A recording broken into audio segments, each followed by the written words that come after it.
We have a pack of 16 fine tip pens. I am absolutely in love with these. They're perfect for Bible journaling, doodling in your Bible, just making things look pretty. You can also use them for card making, scrapbooking.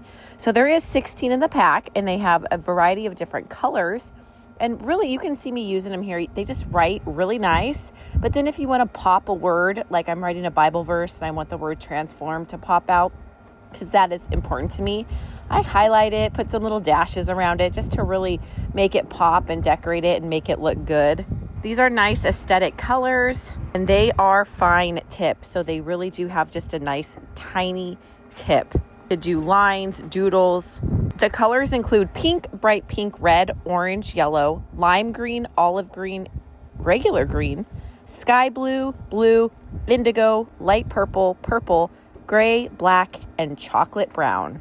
And here they go. Doesn't it look so nice? I just love how they write. I love how it looks. I love the different colors.